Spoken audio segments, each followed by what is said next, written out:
जय महाराज जी की। कहते हैं एक व्यक्ति चाहे समस्त संसार को जीत ले, पर जब तक उसने खुद को नहीं जीता, अपने मन पर विजय हासिल नहीं की, तब तक वह सब कुछ जीत कर भी हारा हुआ है। एक बार एक शिष्य आश्रम में नया नया समर्पित हुआ था। समर्पित तो हो गया था, लेकिन आश्रम के नियम और व्यवस्था उसे बिल्कुल भी नहीं भा रहे थे। आश्रम में भोजन की व्यवस्था, लंगर बनाने का तरीका, परोसने का ढंग, काम करने के तरीके, उसे सब में कोई ना कोई कमी या खराबी दिखाई देती। एक सप्ताह के बाद वह शिकायत और खामियों की लंबी सूची लेकर अपने गुरुदेव के पास पहुंच गया। गुरुदेव, जहां देखो वहीं कोई ना कोई कमी है। यह व्यवस्था ठीक नहीं, वहाँ प्रबंध ठीक नहीं। सारी समस्याओं को गिनाकर वह चुप हुआ। तब गुरुदेव ने कहा, वत्स, कमी आश्रम की व्यवस्था में नहीं, तुम्हारी अवस्था में है। यदि तुम अपनी अवस्था में सुधार कर लोगे तो व्यवस्था में सुधार स्वयं ही हो जाएगा। परंतु कुछ लोगों का स्वभाव ही होता है सब चीज़ों में कमियां ढूंढना। मेक्सिको में कुछ स्थान पर एक ही साथ गर्म व ठंडे पानी के स्रोत पाए जाते हैं। एक बार एक पर्यटक यह देखकर बहुत हैरान हुआ और वहां कपड़े धोते धोबियों से बोला, बंधु, तुम पर तो प्रकृति बड़ी मेहरबान है। तुम सब गर्म पानी में कपड़े धोते हो, दाग धब्बे उतार लेते हो और फिर साथ के साथ ठंडे पानी में भी खंगाल लेते हो। तुम बहुत बड़े खुशकिस्मत हो। कितना आराम है तुम सबको। सबकी भावनाओं को आवाज देते हुए तभी एक व्यक्ति बोला, प्रकृति ने गर्म और ठंडा पानी तो दे दिया, लेकिन कपड़े धोने का साबुन तो दिया नहीं। यदि साबुन दे देती तो कोई बात भी थी। योगानंद परमहंस जी इस संबंध में बहुत सुंदर कहते हैं, दूसरों में सदा कमियां ढूंढने वाला व्यक्ति उस मक्खी की भांति है जो दूसरों के बस जख्मों की सड़ांध को ही ग्रहण करती है। वही एक सच्चा साधक उस मधुमक्खी की तरह होता है जो दूसरों के अच्छे गुणों के शहद को इकट्ठा करता है, क्योंकि साधक जानता है कि सदैव दूसरों की कमियों को ढूंढने में संलग्न रहने से उसके स्वयं की कभी प्रगति नहीं हो सकती। क्योंकि हमें दूसरों के दोष तो बहुत आसानी से, सरलता से दिख जाते हैं, परंतु और हम तुरंत कह भी देते हैं, फला व्यक्ति में यह अवगुण है, पर जब अपनी बारी आई तो कोई दोष नहीं दिखता। तभी किसी ने कहा, आज दूसरों को सुधारने वाले तो बहुत है, पर स्वयं को सुधारने वाला कोई नहीं।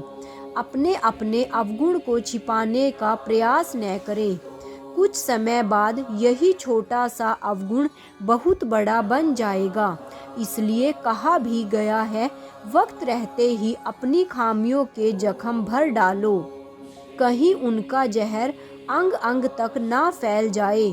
इसलिए हम अपनी कमियों से दौड़े नहीं, बल्कि उन्हें स्वीकार करने का साहस जुटाएं, क्योंकि साहसी मनुष्य ही अपनी खामियों को स्वीकार कर सकता है।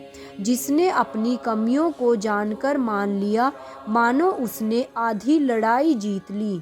एक बार गुरुदेव सर्वश्री आशुतोष महाराज जी के पास ऐसे ही एक व्यक्ति पहुंचा। उसने कहा, गुरुदेव, मेरे आसपास के जो लोग हैं वो मेरी आलोचना करते रहते हैं, मुझ में कमियां ढूंढते रहते हैं। मैं उनकी शिकायत लेकर आपके पास आया हूँ। आप कृपा उन्हें समझाइए, आप उन्हें डांट लगाएं। गुरुदेव सर्वश्री आशुतोष महाराज जी मुस्कुरा दिए और उन्होंने बहुत सारे गर्वित पंक्तियां कही, नहीं, मैं उनको डांटूंगा नहीं।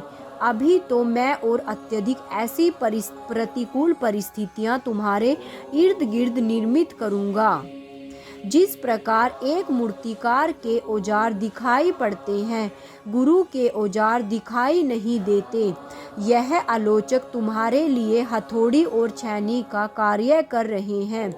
मैं तुम्हें एक सुंदर मूर्ति बना रहा हूँ। एक सुंदर मूर्ति बनने के लिए तुम्हें तुम्हारी खामियों पर कार्य करना ही पड़ेगा, इसी से तुम्हारा निर्माण हो सकेगा। जिस प्रकार यदि एक गेंद को ऊंचाई से नीचे धकेल दिया जाए तो वह बड़ी सरलता से लुढ़कना शुरू कर देती है, पर वहीं यदि उस गेंद को ऊपर फेंका जाए तो उसे गुरुत्वाकर्षण बल के विपरीत संघर्ष करना पड़ता है। ठीक इसी प्रकार एक इंसान के लिए आदर्श से गिरना तो बहुत सरल है, पर अपनी कमियों से ऊपर उठना बहुत मुश्किल, क्योंकि उसे विकारों रूपी विरोधी शक्तियों से लड़ना पड़ता है, गहन संघर्ष करना पड़ता है, काफ़ी मानसिक कष्ट भी झेलने पड़ते हैं। ठीक जैसे एक मरीज को डॉक्टर से उपचार करवाते समय कड़वी दवाइयों की सी चुभन और परहेज आदि को सहन करना पड़ता है, तभी वह व्यक्ति स्वस्थ हो पाता है। कहा भी गया है कि जो साहस करके लड़ते हैं जीवन के अंधियारों से, वही फिर बातें करते हैं आसमान के तारों से। परंतु स्वयं को सुधारने की प्रक्रिया में महत्वपूर्ण चरण है प्रार्थना। हर समय अपने गुरुदेव से प्रार्थना करें कि मैं सुधरना चाहता हूँ। कहें, मेरे संकल्प को दृढ़ता दो गुरुदेव, मेरे संघर्ष को दिशा दो और मेरी प्रार्थना को आशीर्वाद प्रदान करो, ताकि मैं एक अच्छा इंसान बन सकूं। जब एक साधक अपने ही अवगुणों के भंवर में फंस जाता है, संघर्ष करके भी उनसे बाहर नहीं निकल पाता है, तब ऐसे में वह अपने गुरु के चरणों में प्रार्थना रखता है, और तब गुरु भी उस शिष्य की सच्ची पुकार और लगन को देखकर उस पर शीघ्र ही कृपा करते हैं। यदि एक शिष्य स्वयं की कमियों पर कार्य करे, स्वयं को सुधारने की भीषण प्रतिज्ञा कर ले, तो यही एक वास्तविक गुरु भक्ति है। और इसी के साथ आइए मिलकर गुरुदेव शरण श्री आशुतोष महाराज जी के चरणों में जयघोष लगाते हैं। तो बोलिए श्री सतगुरुदेव भगवान की जय, सच्चे दरबार की जय, आशु पिता भगवान की जय। गुरु भाइयों और बहनों, अगर आपने इस वीडियो को लास्ट तक सुना है तो प्लीज़ कमेंट बॉक्स में ओम श्री आशुतोषाय नमः और जय महाराज जी के लिखना मत भूलिएगा। धन्यवाद। जय महाराज जी की जय। श्री राम।